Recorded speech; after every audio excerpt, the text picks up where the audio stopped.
जैसा कि दोस्तों एक लड़की प्रेग्नेंट रहती है। प्रेग्नेंट में जानते हैं दोस्तों बहुत सारी समस्याओं का सामना करना पड़ता है। जैसा कि एक लड़की को लड़की को जानते ही है, जब मायके से या तो बहन याद आती है या तो माँ याद आती है।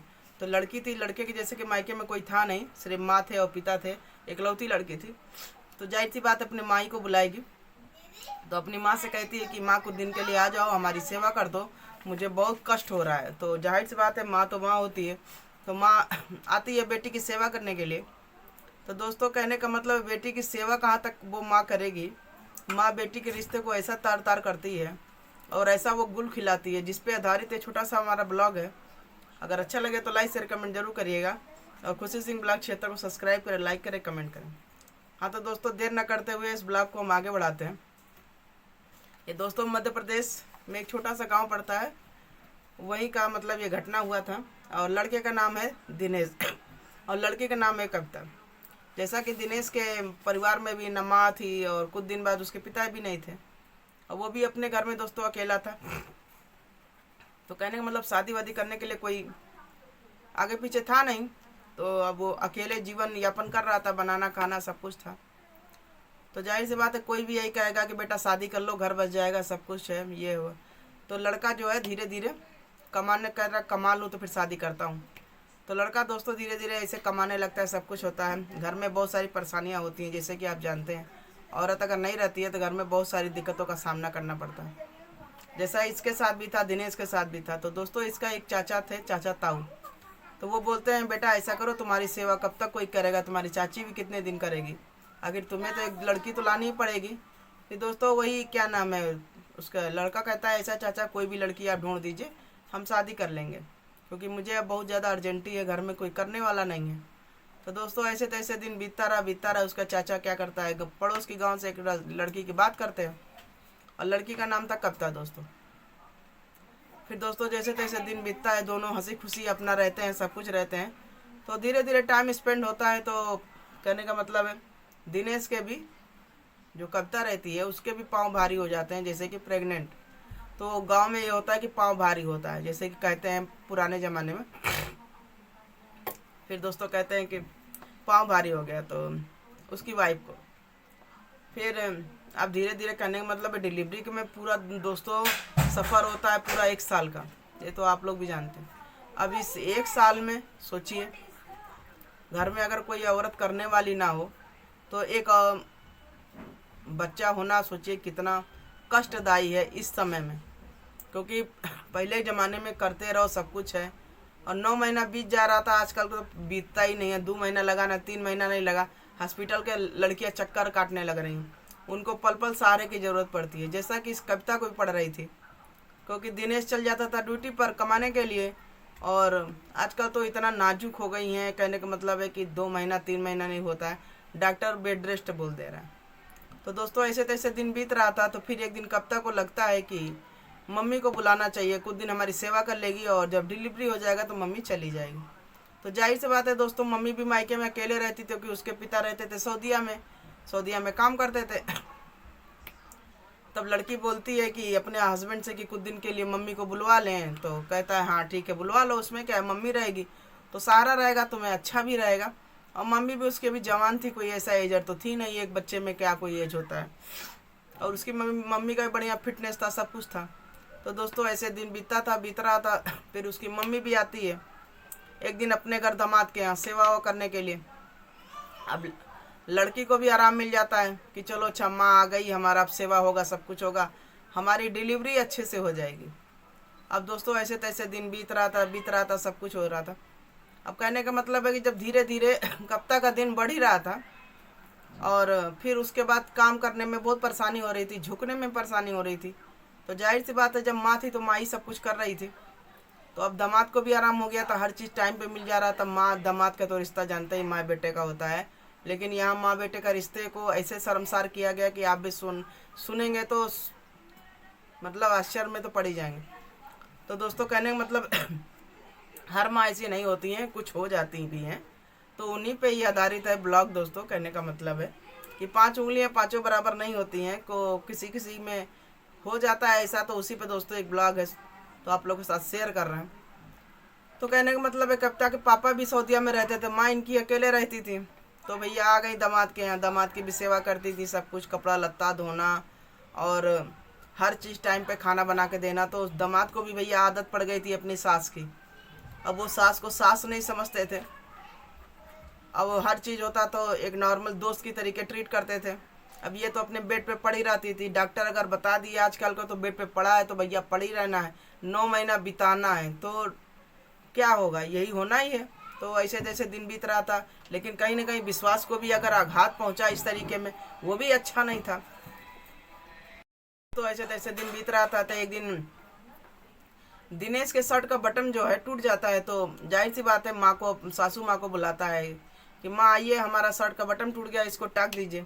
तो माँ आती है, तो दोनों का इतना अट्रैक्शन हो जाता है करीबी में, तो कुछ मतलब जाहिर सी बात है अगर एक अदर भी कोई इंसान रहता है किसी औरत के करीब आता है तो ज़रूर अंदर से कुछ होता है।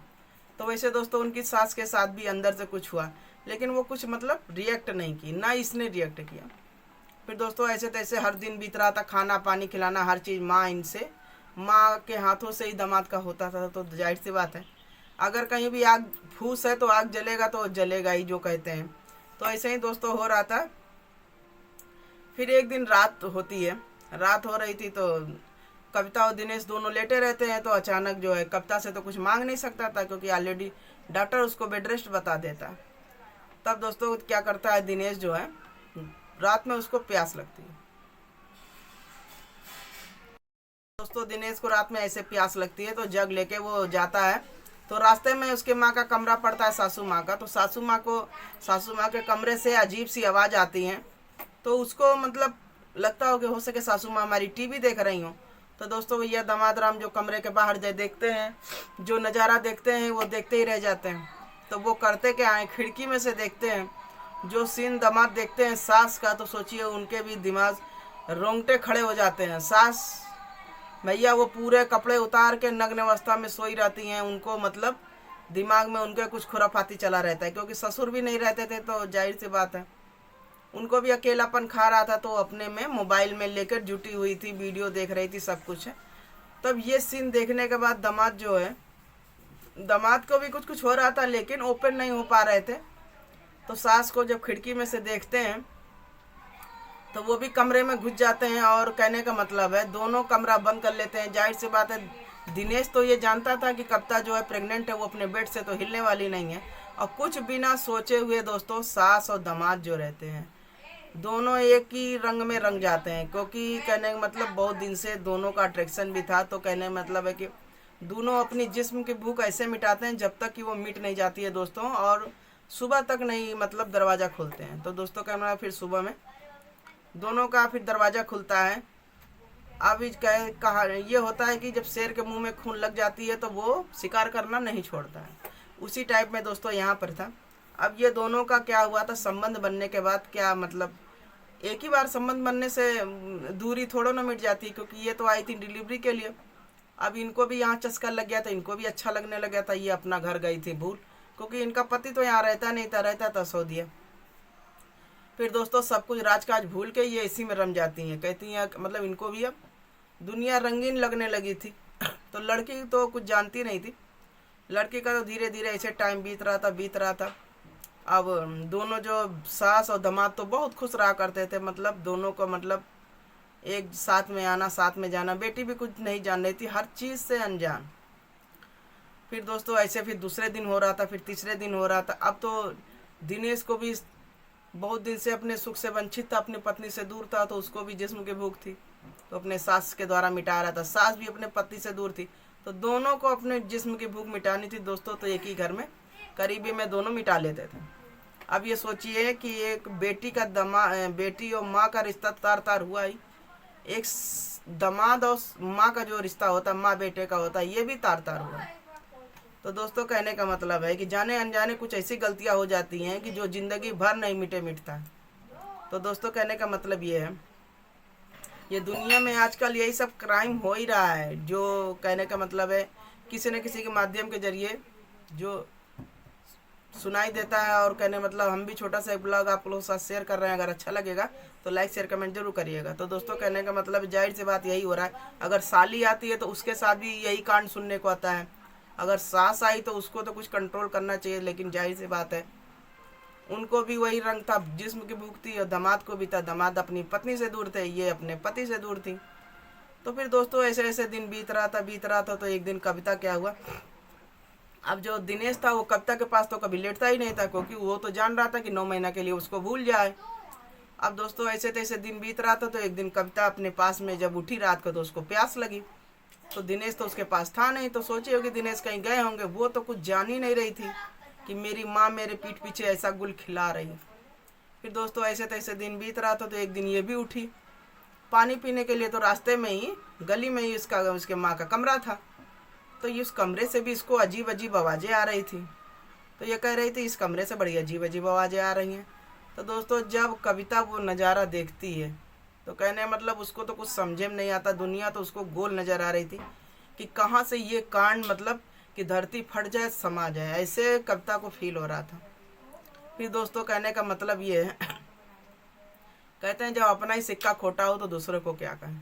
बताइए माँ होके ऐसा गुल खिलाना। फिर दोस्तों जब वो नज़ारा खिड़की से देखती है और ये जो दिनेश और उनकी सास रहते हैं, जिस्म के आग में इतनी भूल जाते हैं कि अदर बाहर आवाज़ भी आ रही, कोई जान भी रहा है, मतलब इतनी रम जाते हैं, इतना रोमांटिक मूड में। फिर दोस्तों ऐसे तैसे दिन बीत रहा था भैया। वो जब देखी सीन तो कुछ बोली नहीं, चुपचाप चली आती है। तो अब खटखटा रही थी दरवाज़ा, चुपचाप कैसे कोई आया। खटखटाई बहुत देर तक। तो दिनेश बोलता है अभी खटखटाएगी, थोड़ी देर में ये चली जाएगी। जब हम लोग नहीं खोलेंगे तो थक के ये चली जाएगी, क्योंकि ये अपने पेट से भारी है। ये खड़ी तो वैसे भी नहीं हो पाई, क्योंकि कमजोरी का फ़ायदा पूरी तरीके दिनेश भी उठा रहा था। फिर दोस्तों वो बेचारी जो है खड़ी खड़ी वो तो ठान ली थी कि अब हम जाने वाले नहीं हैं, अब दरवाज़ा खुलवा के ही रहेंगे। फिर दोस्तों कहने का मतलब वो दरवाज़ा नहीं खुलता है, सुबह तक नहीं खुलता है, क्योंकि माँ भी इसकी ढीठ हो गई थी। दूसरी माँ होती शर्म लिहाज करके अपना उठती कि कम से कम बेटी देख लिए तो क्या इज्जत पे बीती। तो दोस्तों ऐसे तैसे दिन बीतता रहा। अब ये जो है इस सुबह में फिर अपने माँ से बोलती है कि ऐसा करिए आप अपने घर जाइए, अब हमारा जो है डॉक्टर डेट आगे बढ़ा दिया है, और जब डिलीवरी होगी तो हम अपना संभाल लेंगे, फिलहाल आपकी सेवा नहीं चाहिए। अब ऐसे सुनने के बाद जिसके मुंह में खून लग जाता है तो वो जाएगा, सोचिए। फिर दोस्तों अभी तक तो बहनों में सुनने में आ रहा था, बताइए माँ भी ऐसी। फिर ऐसे तैसे भैया माँ जो है, दामाद बोला नहीं माँ नहीं जाएगी जब तक तुम्हारा डिलीवरी नहीं हो जाएगा, क्योंकि अब ये तो जान गई थी कि मेरे हस्बैंड को भी चस्का लग चुका है। तो अब ये सोच रहे कि अब हम करें कब, तो करें क्या। लड़की तो बेबस, अपने आदमी से भी बेबस, अपनी माँ से भी बेबस। फिर ये फ़ोन लगाती है अपने पिता को फ़ोन लगाती है, पिताजी ऐसी ऐसी बात है, मतलब पूरा कांड नहीं बताती है। मतलब बता के बेचारी क्या करेगी, शर्म तो अपने ही आएगी, अपने ही माँ थी तो क्या करना। फिर दोस्तों फिर वो माँ को माँ की करतूत अपने पिता को बताती नहीं, और पिता से ये कहती है कि पिताजी बहुत समय हो गया है, अब माँ को अपने पास बुलवा लीजिए। तो पिताजी कहते हैं ऐसा भी क्या है, मैं हूँ नहीं तो ये करेगी क्या, आके वहीं पे पड़ी रहने दो। फिर वो कहते हैं नहीं पिताजी ऐसा करिए बुलवा लीजिए, मतलब माँ का भी मन उब गया है। तो फिर पिता क्या करते हैं, फ़ोन करते हैं। तब दोस्तों कहने का मतलब इतनी आसानी से दोस्तों थोड़ा ना पीछा छूट जाता। फिर सास चली जाती हैं अपने घर। अब ये तो फटफटाते हैं इनके पति जो दिनेश रहते हैं, तो जाहिर सी बात आप सोचिए इतनी आसानी से कोई छोड़ देगा। फिर ये जो है अब वहाँ जाके संबंध बनाना चालू कर दिए। अब जब वहाँ जाके संबंध बनाते अब इनको चस्का लग गया उनके घर का। फिर दोस्तों ऐसे तैसे दिन बीत रहा वहाँ पर। अब ये लड़की करती क्या, ये तो बेचारी पेट से थी, न जाने लायक न कुछ, फिर न अपने पिता से कुछ कह पा रही थी। इत्तेफाक से दोस्तों सबर कर ली थी कि चलो ठीक है मेरा डिलीवरी हो जाएगा, उसके बाद तो माँ का हम कुछ काम करते हैं। जैसे तैसे दोस्तों इसका डिलीवरी होता है, डिलीवरी हो जाता है, सब कुछ हो जाता है। फिर इत्तेफाक से दोस्तों क्या होता है, इनके पिता जो सऊदीया में रहते हैं अटेंडम आते हैं।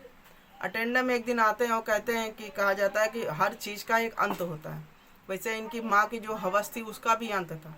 वो बिना बताए आता है, बिना बताए आता चलेंगे सरप्राइज़ देंगे।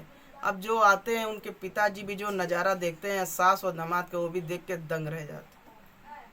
अब सोचिए एक सास और दामाद के रिश्ते को तार तार। फिर उनके पिताजी आते हैं तो वो सीन देखने के बाद अपनी पत्नी को खूब मारते हैं। मारने के बाद वो दामाद को भी मतलब खूब खरी खोटी सुनाते हैं कि बेटी क्या मेरी थोड़ी दिन के लिए वैसा हुई तो तुमने इसको अपना वो बना लिया। तो वो बोली अपने औरत को भी बोली मैं नहीं थी तो तुम अपनी जिप्स की हवस अपने दामाद से पूरा कर रही। तब दोनों कहने का मतलब है दोस्तों क्षमा मांगते हैं, सब कुछ हो गलती हो गई, ये है वो है, मतलब फिसल गए थे, मन से थोड़ा हट गए थे। और फिर दोस्तों कहने का मतलब अपने ही घर का होता है, अलग करने पे क्या होगा, दुनिया जाने, इससे बढ़िया समेट लो तो ज़्यादा अच्छा है। समझदारी दिखाई इनके पिताजी ने, दूसरा होता तो मार के भगा देते। तो कहने का मतलब है दोस्तों एक छोटा सा ब्लॉग आप लोग के साथ शेयर किए थे। तो कविता के पिताजी ने कितनी समझदारी दिखाई दोस्तों कि परिवार समेट लिया। और कविता भी जो थी वो भी जान ने अपना परिवार समेट ली, समेटने में ही दोस्तों भलाई थी। और इतने दिमाग से मतलब दोनों सूझबूझ से काम लिए। और अच्छा लगा हो आप लोग को साथ छोटा सा ब्लॉग शेयर किया था। किसी के मन को आघात नहीं पहुंचाना था, किसी के रिश्ते को उलाना नहीं करना था, बस एक जो समाज में हो रहा है, सोशल मीडिया में हो रहा है, चाहे हर जगह हो रहा है, उसी को आपके साथ शेयर किए थे। अगर अच्छा लगा होगा तो लाइक शेयर कमेंट जरूर करिएगा। Bye bye.